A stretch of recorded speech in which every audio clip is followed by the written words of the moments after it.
నమస్తే వర్మ. సార్ ఏంటి పవన్ కళ్యాణ్ గారి మీద మరొక పెద్ద వివాదం.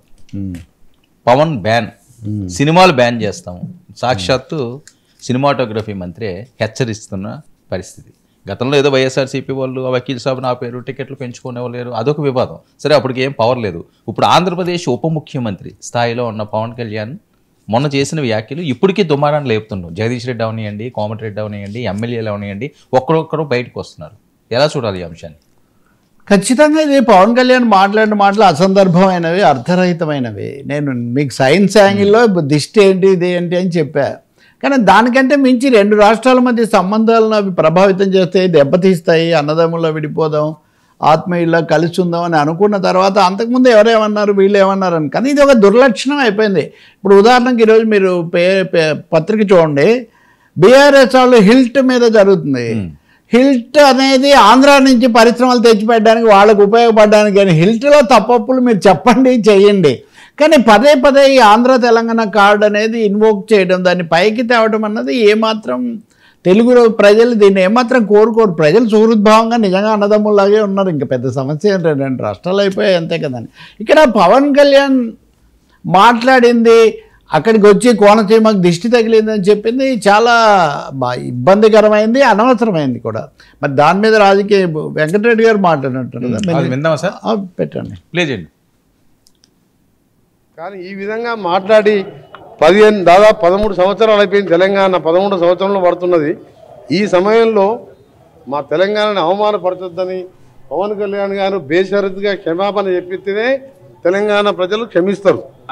ఇక ఇప్పుడు దాన్ని క్షమాపణ చెప్పకపోతే ఎవ్వరు కూడా, చిరంజీవి గారికి సంబంధం లేదు. Chiranjeevi is a super man. ఆయన ఎప్పుడు కూడా వివాదాలకు దూరంగా ఉంటారు. కానీ పవన్ కళ్యాణ్ కొత్తగా రాజకీయాలకు వచ్చి డిప్యూటీ సీఎం కాగానే తెలిసి తెలియకనే మాట్లాడిండో, మరి కావాలని తెలంగాణ వాళ్ళని అవమానపరచాలనుకుండో ఏమనుకుండో, కానీ దానికి క్షమాపణ చెప్తే కనీసం ఆయన సినిమా 1-2 రోజులను ఆడుతుంది. చెప్పకపోతే ఎక్కడ కూడా తెలంగాణ థియేటర్లలో సినిమాలు రిలీజ్ కావు. సినిమాటోగ్రఫీ మినిస్టర్గా నేను చెప్తున్నా ఈ మాట. రైట్, ఇదండి ఖచ్చితంగా. ఇప్పుడు ఇందులో రాజకీయం ఉంది. రెండోది ఆయన ఉప ముఖ్యమంత్రి కాకుండా టాప్ ర్యాంక్ హీరో కాబట్టి, ఈయన సినిమాటోగ్రఫీ మంత్రి కాబట్టి అది కూడా తీసుకొస్తున్నారు. దాని ముందు జగదీష్ రెడ్డి మాజీ మంత్రి మాట్లాడాడు. నిన్న వాకిటి శ్రీహరి అని మరో మంత్రి కూడా మాట్లాడాడు. చాలామంది తెలంగాణ నాయకులు, కాంగ్రెస్, బీఆర్ఎస్, బీజేపీ వాళ్ళు కూడా కొద్దిగా, కానీ బీజేపీ వాళ్ళు ఫ్రెండ్ కాబట్టి ఊరుకున్నప్పటికీ కూడా ఇది కోరి తెచ్చుకున్నటువంటి వ్యవహారం. ఇది గోడితో పోయేదాన్ని గొడ్డల దాకా తెచ్చుకున్నట్టుగా ఆయన ఒక మాట, నా ఉద్దేశం అది కాదనో, సారీ అనో, వెనక్కి తీసుకుంటానో చెప్పుంటే చాలా బాగుండేది. ఒకప్పుడు నేను మీకు చెప్పే కదా, ఇప్పుడు కూడా చూపించవచ్చు. వాస్తవంగా తెలంగాణ నా రక్తంలో ఉంది అని ఆయనే అన్నారు. రాష్ట్రం విడిపోయిన తర్వాత నేను 10 రోజులు లేదా అన్నం తినలేదని అన్నారు. అంటే ఉద్వేగాలతో మాట్లాడడము ఆయనకు ఒక అలవాటు, ఆయన పద్ధతి కూడా. దానిపై ప్రభావం ఎలా ఉంటుంది అంటే, గతంలో కేవలం హీరోగా మాత్రమే ఉన్నప్పుడు లేదా కొత్తగా పార్టీ పెడుతూ మాట్లాడినప్పుడు అది వేరు. కానీ ఇప్పుడు ఆయన ఒక బాధ్యతాయుతమైన స్థానంలో ఉన్న తర్వాత దాని ప్రభావం ఎలా పడుతుంది భిన్న ప్రాంతాల మీద అన్నది ఆలోచించుకోవాలి. పైగా పోటీ ఉంటుంది కదా. ఇప్పుడు ఉదాహరణకు మీరే కుమ్మక్కయ్యారంటే మీరే కుమ్మక్కయ్యారు అనుకుంటుంటారు తెలంగాణలో నాయకులు. కాబట్టి ఇక్కడ కోమటిరెడ్డి వెంకటరెడ్డి చేస్తున్నదే ఒక పెద్ద హెచ్చరిక. ఆయన ఏమంటున్నాడు, మీరు కనుక వెంటనే క్షమాపణ చెప్పకపోతే మీ సినిమాలో ఆడనివ్వం, బ్యాన్ చేస్తాం. రెండోది, ఒకవేళ మీరు క్షమాపణ చెప్పినా 2 రోజులైనా ఆడొచ్చు. గతంలో ఆయన సినిమాలకు ఓజీతో సహా ఇక్కడ వసూళ్ళు కలెక్షన్స్ బాగానే ఉన్నాయి, అది వేరే సమస్య. నిజానికి ఇక్కడే డబ్బులు ఎక్కువ వచ్చాయి. ఎందుకంటే అప్పుడు ఆంధ్రప్రదేశ్లో జగన్మోహన్ రెడ్డి టికెట్ రేట్లు పెంచుకోవడానికి ఒప్పుకోకపోవడం, దీనంతటి వల్ల ఎక్కువ వసూళ్ళు ఇక్కడే వచ్చాయి. మరి నిజంగా అది అని ఉండకూడదు. దాన్ని దిద్దుకోవడానికి ఇంత సమయం ఎందుకు తీసుకుంటున్నారో కూడా తెలియదు. 3 రకాలండి. ఒకటి, కొబ్బరి రైతుల సమస్యలు నిజము కాబట్టి అది మీరు ఆలస్యంగా మంత్రిగా వెళ్ళి దాని బాధ్యత దిష్టి మీద పెట్టడము ఒకటి, బాధ్యత రాహిత్యము. రెండవది అంత అశాస్త్రీయము, మూఢనమ్మకం. అది దిష్టి అనేది మూఢనమ్మకం అని చెప్పాలి ఎవరికైనా. పిల్లోడికి దిష్టి చేతబడి ఇవి కూడా నమ్మితే ఇంక మనం ఎక్కడికి పోతామండి. ఇంక మనము తెలంగాణలోనూ ఆంధ్రప్రదేశ్లోనూ గిరిజన ప్రాంతాల్లో అమాయకులైన వాళ్ళను, దళితులను, ఆదివాసులను ఈ పేర్లతోనే అక్కడ చేస్తుంటారు. ఇంకా మంత్రుల స్థాయిలో ఉన్న వాళ్ళు కూడా అలా మాట్లాడితే ఎలా కుదురుతుందండి? వర్మ గారి దిష్టి తగిలి నాకు జలుబు చేసిందంటే ఏమైనా అర్థం ఉందా? చలి ఎక్కువగా ఉంటే జలుబు వస్తుంది మనుషులకు.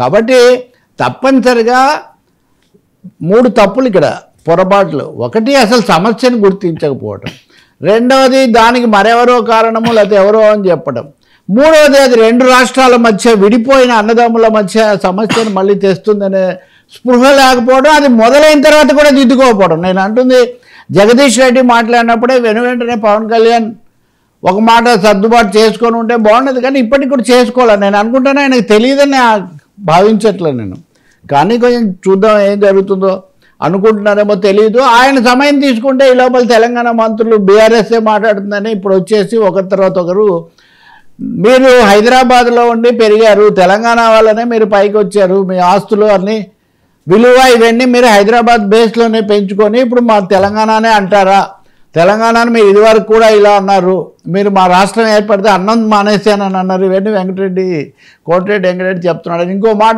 విన్నారు కదా ఇప్పుడు మీరు, 13 సంవత్సరాలు మేము మౌనంగా ఉన్నాం అంటున్నాడు ఆయన. అంటే అప్పుడు మాట్లాడిన వాటికి మేము 13 సంవత్సరాలు ఇప్పుడు మౌనంగా ఉన్నాం, మళ్ళీ మీరు అంటున్నారు ఇదంతా అయిన తర్వాత కూడా అని. ఇంకా ఈయన సంబంధిత శాఖ మంత్రి మీకు తెలుసు కదా, మొన్న ఈ ఫిలిం ఛాంబర్లు లేదా 2 రాష్ట్రాలు పన్నులు రకరకాల సమస్యలు వచ్చినప్పుడు అంతా కూడా ఎప్పుడు మా ఎలక్షన్తో సహా పవన్ కళ్యాణ్ సినిమా పాత్ర కూడా కొంచెం దాని మీద కూడా ఒక ఇది నడుస్తూ ఉంటుంది, సబ్ ట్రాక్. వెంకటరెడ్డి ఇప్పుడు ఇంకొకటి ఏంటి, చిరంజీవి సూపర్ స్టార్, చిరంజీవి మహాత్ముడు, ఆయనతో మాకేమీ పేచీ లేదు, ఆయన ఇక్కడ ఉన్న సెంటిమెంట్స్ అర్థం చేసుకొని సవ్యంగా వ్యవహరిస్తున్నారు అనే మాట కూడా కోమటిరెడ్డి వెంకటరెడ్డి మంత్రి చెప్తున్నారు. ఇంకా వాకిటి శ్రీహర్ అయితే కనుక ఇంకో మంత్రి, మీరు ఇక్కడే దాన్ని దిద్దుకోకపోతే క్షమాపణ చెప్పకపోతే మీరు కష్టాల్లో ఎదుర్కోవాల్సి వస్తుంది అని ఒక చిన్న హెచ్చరిక ఆయన చేస్తున్నారు. నేను ఇవేవో జరగాలి ఆయన మీద చెయ్యాలని అనుకోను, రెండవది సినిమాలైనా మీడియా అయినా దాన్ని తిరగనివ్వం, దీన్ని జరగనివ్వం అని చెప్పడం అనవసరమైన విషయం, కానీ సర్దుబాటు ధోరణి ప్రదర్శించాలి కదా. కాబట్టి పవన్ కళ్యాణ్ రాజకీయ విఘ్నత వాస్తవికత ప్రదర్శించి ఆ వ్యాఖ్యలు వెనక్కు తీసుకోవడం అన్నది విజ్ఞాన శాస్త్ర కోణంలో కూడా చాలా మంచిది. రెండవదేమో 2 రాష్ట్రాల మధ్య ఇంతవరకు ఇలాంటి సమస్య రాలేదు, మనం అది గుర్తించాలి. ఈ 10 ఏళ్లలో ఈ 11వ సంవత్సరం అనుకుంటే ఒక నాయకుడి మాటల గురించి ఈ స్థాయిలోకి రావడం ఎప్పుడూ జరగలేదు. ఎందుకంటే కేసీఆర్ కానీ కొన్నిసార్లు రేవంత్ రెడ్డి కానీ లేకపోతే ఇంకోసారి అక్కడ కొంతమంది నాయకులు కానీ చాలా తీవ్రంగా మాట్లాడినప్పుడు కూడా అది సంయమనంతో సర్దుకుపోయింది. సో దీన్ని తప్పకుండా చేయాలి. ఇంకొకటి టెక్నికల్గా ఆర్గ్యూ చేయొచ్చు, నేను ఆ మాట అన్నా లేదా, అది వినిపించిందా లేదా, అది ఎవరికి తగులుతుందో, డైలాగులు వాడే ప్రతి శుక్రవారం రావాల్సిందే కోర్టుకు అంటే ఎవరికి తగులుతుందో ఆయనకు తెలుసు, భీమ్లా నాయకులు అంటే. కాబట్టి అట్లాగే దీన్ని వెంటనే వెనక్కు తీసుకొని వివరణ ఇవ్వటము, రెండవది ఇలాంటి మూఢనమ్మకాలకు నేనేమాత్రం అనుకూలం కాదని చెప్పడం చాలా అవసరం, లేదంటే ఇది పెరుగుతుంది. పరస్పర పోటీలో తెలంగాణ పార్టీల మధ్య పోటీలో ఇది ఇంకా చినికి గాలివాన్లాగా తయారవుతుంది. ఎవరో మాట్లాడిన దానికి రాష్ట్రాలు, ప్రజలు, ప్రాంతాలు, పరిశ్రమలు అనే వాటి మీద ప్రభావం పడటం మంచిది కదా. వ్యాపారాల రీత్యా చూడండి, నిజంగా ఆయన ఎక్కువ రోజులున్న గోదావరి జిల్లాలకు సంబంధించిన వాళ్ళు చాలా ఎక్కువగా ఉంటారు. ఇది అనవసరం కదా, కోరి తెచ్చుకుంటున్నది ప్రజలు ఎవరు కోరుకోరు. కాబట్టి ప్రజలు ఎప్పుడు కలిసే ఉన్నారండి, రాష్ట్రాలు విడిపోయాయి అంతే. కానీ